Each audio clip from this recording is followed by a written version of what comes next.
Bienvenidos nuevamente a Referente Jurídico. Estamos conversando con el doctor Aníbal Quiroga León, constitucionalista importante del Perú. El tema evidentemente es derecho constitucional y derecho procesal constitucional.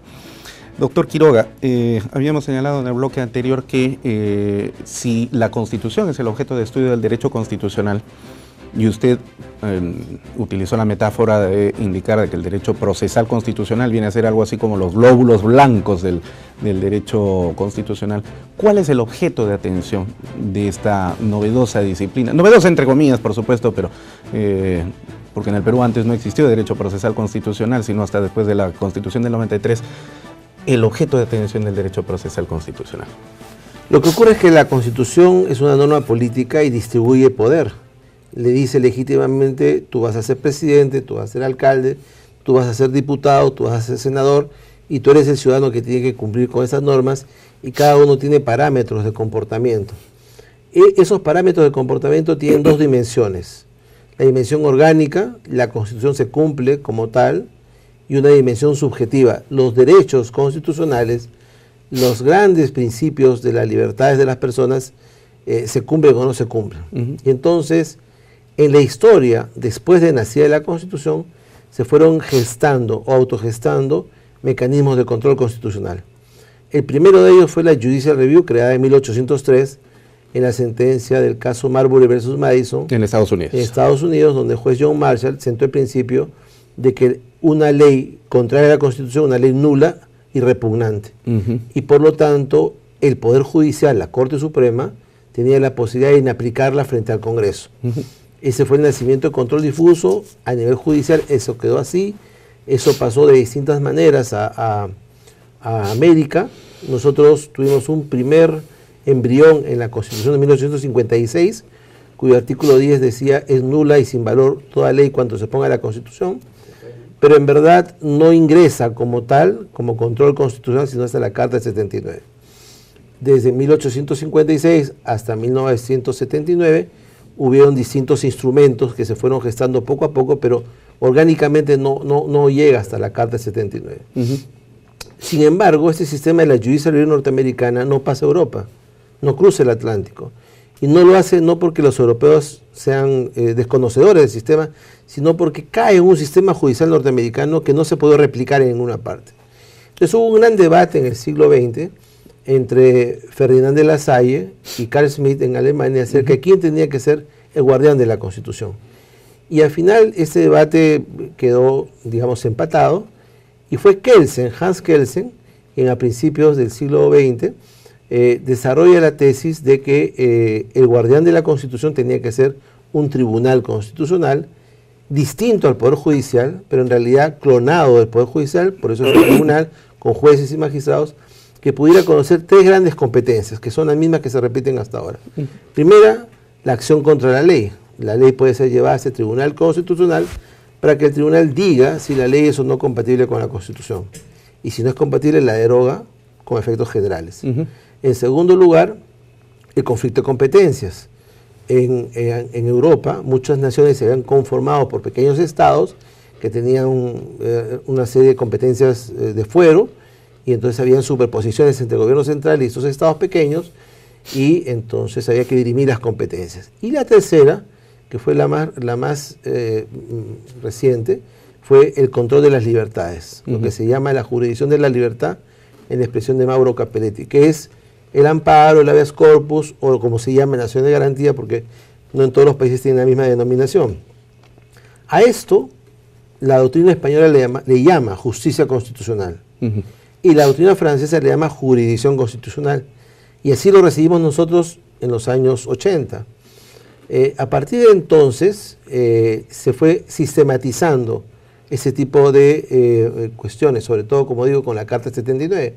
Habíamos encontrado cosas, por ejemplo, en la ley de habeas corpus de 1898, la Constitución de 1920 tenía referencia al habeas corpus, la Carta del 33 hablaba del habeas corpus civil y el habeas corpus penal, ¿no es cierto? Aunque el habeas corpus civil nunca se desarrolló legislativamente hasta el año 68, contradictoriamente un decreto ley de los militares, pocos días después del golpe de Estado, desarrolla este llamado habeas corpus civil, que luego se transforma en el procedimiento de amparo.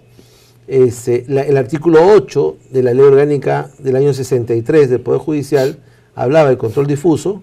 Había una referencia velada en el artículo 22 del título preliminar del Código Civil, y todo esto se sistematiza en la Carta 79. La Carta 79 recoge control difuso, artículo 236, y recoge el sistema concentrado del Tribunal Constitucional a partir del artículo 295 de entonces. Y le llamó Tribunal de Garantías Constitucionales porque el gran modelo del año 79 fue la Constitución Española del año 78. Así es. Y en la Carta Española, en el proyecto se llamaba Tribunal de Garantías, porque así se llamó su tribunal en el año 31.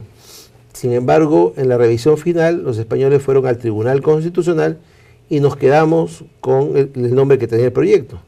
Pero no fuimos los únicos, los ecuatorianos hicieron lo mismo. Y que restringía además sus actividades, porque no es una cuestión de nombre nada más, porque no es lo mismo. Pero restringía la labor de ese Tribunal de Garantías Constitucionales a la tramitación pura de solamente las acciones de garantía constitucional. Es exactamente lo mismo. Ya. Conocía la acción contra la ley, conocía el conflicto de competencia y conocía la jurisdicción de la libertad. La única diferencia entre el Tribunal de Garantías y el Tribunal Constitucional es que la derogación entonces era indirecta y ahora la derogación es directa. Es decir, cuando el Tribunal de Garantías declaraba que una ley era inconstitucional, comunicaba al Congreso. Y con eso tenía 45 días para derogarla. Si no lo hacía el Tribunal. Nunca el Congreso le hizo caso. En cambio ahora, con esa experiencia, el Tribunal deroga directamente. Sale la sentencia, se publica en el Diario Oficial Peruano y al día siguiente la ley está derogada. Esa es la diferencia más importante. La otra diferencia es que en la Carta del 93, ahí donde habían 2 garantías, ahora hay 4. Antes eran el habeas corpus y el amparo, ahora tenemos el habeas corpus, el amparo, el habeas data y la acción de cumplimiento. Sí. En realidad son amparos especializados, podrían existir los 2 primeros y no pasaba nada. Ese punto es importante. En la vieja ley 23.506, que era la ley de habeas corpus y la de acción de amparo, o de amparo, que es el más reciente antecedente del actual Código Procesal Constitucional, estas garantías estaban concentradas únicamente en el ámbito del amparo. Y también algunos críticos han dicho que no había necesidad de desagregarla, sino que bastaba con que todo se tramite dentro del ámbito del puro amparo, como sucede en México o en España. No deja de tener razón. Lo que pasa es que lo que hoy día cubre el habeas data estaba ya en el amparo. Y lo que hoy día cubre la acción de cumplimiento, que es el derecho de petición, también está en el amparo. Hubo una suerte de marketing político, ¿no? En el año 93 nos dijeron, miren, la Carta 79 tenía solamente 2 garantías, ahora tenemos 4. La Carta 79 no considera referéndum, ahora tenemos referéndum, para vender un poco la Constitución del año 93, pero en verdad estaba ya cubierto por el amparo y fue parte de la propaganda política de ese momento. Lo importante es que hoy día hay un perfil claro en la Constitución actual, en donde hay 8 instrumentos de control. Y curiosamente son 4 orgánicos y 4 de la libertad. ¿No es cierto? Hay 4 instrumentos en donde se puede defender la Constitución por sí misma y 4 instrumentos en donde se defienden los derechos fundamentales. Son el control difuso, la acción contra la ley, la contienda de competencia y la acción popular. Y en el lado de la defensa de los derechos fundamentales, el habeas corpus, el amparo, el habeas data y la acción de cumplimiento. La magia es que algunas cosas pertenecen al Poder Judicial, otras pertenecen al Tribunal Constitucional y otras a los 2, ¿no? Y entonces, claro, nosotros decimos que el sistema de derecho procesal constitucional peruano es un sistema mixto, porque no solamente es un control concentrado puramente del Tribunal Constitucional como el caso español, ni solamente del Poder Judicial como el caso americano, es de los 2, ¿no es cierto? Entonces, hay instrumentos donde solo interviene el Poder Judicial, por ejemplo, el control difuso o, por ejemplo, el amparo cuando es amparado, si cabe la redundancia, por el Poder Judicial. Hay instrumentos donde solo interviene el Tribunal Constitucional, por ejemplo, la acción de inconstitucionalidad o la contienda de competencia. Pero hay instrumentos donde intervienen los 2. Cuando el amparo es denegado por el Poder Judicial, va al control del tribunal, y cuando el Tribunal Constitucional recibe una acción de garantía, recibe del Poder Judicial el control difuso, ¿no? Y hay instrumentos que solo son del Poder Judicial, como por ejemplo la acción popular, que es la acción de inconstitucionalidad de los reglamentos, ¿no? Entonces tenemos un sistema rico que además tuvo la suerte en el 2004 de compilar un código procesal constitucional. Mucha gente no se da cuenta, pero el artículo 200 de la Constitución actual dice en la parte final, una ley orgánica deberá organizar las acciones de garantía y de control. Esa ley orgánica es lo que llamamos Código Procesal Constitucional, que fue aprobado como ley orgánica, y en donde 16 leyes previas se condensan en una sola. Y yo lo que tendría que decir que somos el único país iberoamericano que hemos podido hacer esto, concentrar en un solo texto sencillo y de fácil manejo, ¿no es cierto?, todos los instrumentos de control constitucional. Con lo cual se facilita al justiciable, al ciudadano, a las empresas y a los abogados y también a los magistrados el manejo y resolución de estas acciones de garantía. Una palabra importante que no puedo dejar de mencionar es que todo ese sistema de derecho procesal constitucional tiene una gran finalidad. Uno puede decir, bueno, vamos a derogar la ley. De hecho, el viernes hay acciones de inconstitucionalidad que se van a ver en Arequipa para ver si la ley se deroga o no se deroga. O vamos a defender un amparo y vamos a ver si el ciudadano tiene razón o no y protegemos su derecho fundamental. Pero detrás de todos estos instrumentos hay una labor mucho más importante que hace pervivir la Constitución, que es la interpretación constitucional, que fue lo que descubrió Marshall en la sentencia de 1803. Cuando uno hace control constitucional, hace interpretación de la Constitución y extiende la Constitución.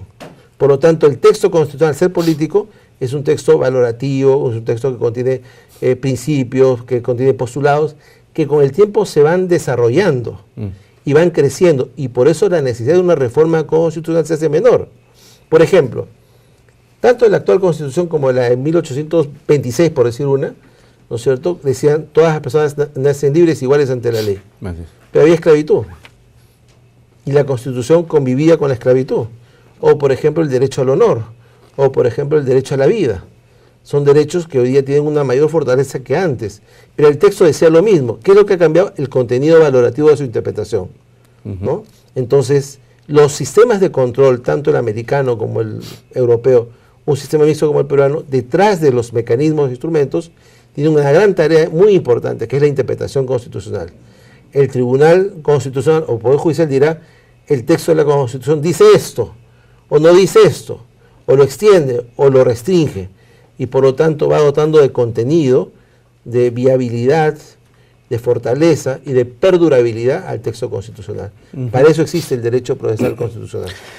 Y ¿será por eso entonces de que hay mucha, digamos, confianza de la sociedad para recurrir en la defensa de sus derechos a través de los amparos, por ejemplo? Y bueno, también ya el Poder Judicial está embalsado de trámites de amparo, ¿no? Claro, lo que pasa es que hay una sede de justicia, el sistema judicial está colapsado y entonces la gente ve a través del amparo o del habeas corpus un último remedio para la defensa de sus derechos fundamentales. Eso es más o menos natural y es un fenómeno que ha ocurrido en toda Iberoamérica, ¿no? Sí. También el Tribunal Constitucional Español está lleno de amparos. Así es. Y también la Corte Europea de Derechos Humanos está llena de acciones de reclamo por derechos fundamentales. Es un fenómeno más o menos universal por un déficit de justicia. Pero son mecanismos extraordinarios que existen para justamente proteger a los ciudadanos frente al Estado, frente a la arbitrariedad, cuando esos derechos fundamentales son tocados, ¿no? Pero más allá de ese resultado inmediato, que es derogar la ley o proteger un derecho fundamental, la magia de esta disciplina es que tras sí lo que va haciendo la jurisprudencia judicial y el Tribunal Constitucional es interpretar la Constitución, engrandecerla, extenderla, restringirla y por lo tanto hacerla mucho más perdurable y haciendo menos necesaria una gran reforma constitucional. En 30 segundos, porque el tiempo ya nos está ganando.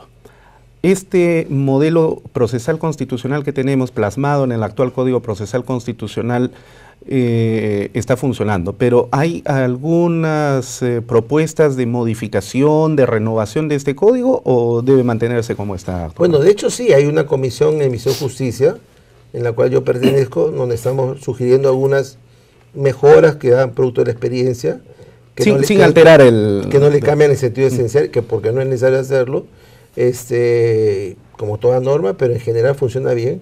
Y lo que es más importante que funcione son los magistrados, ¿no? Justamente por el embalse de amparos que usted ha dicho, los jueces casi no admiten amparos, y por otro lado el Tribunal Constitucional actual no tiene una posición favorable a las garantías constitucionales. Diríamos que es menos garantista que en el pasado. Bueno, doctor Aníbal Quiroga León, le agradecemos muchísimo por su participación en el programa del día de hoy de Referente Jurídico. Nos ha ilustrado definitivamente a todos los ciudadanos que han seguido y siguen nuestro programa en esta materia tan importante que es el derecho constitucional. Muchas gracias por su participación. Gracias. Bueno, Vamos a hacer aquí un corte comercial y ya regresamos con Referente Jurídico. Permiso.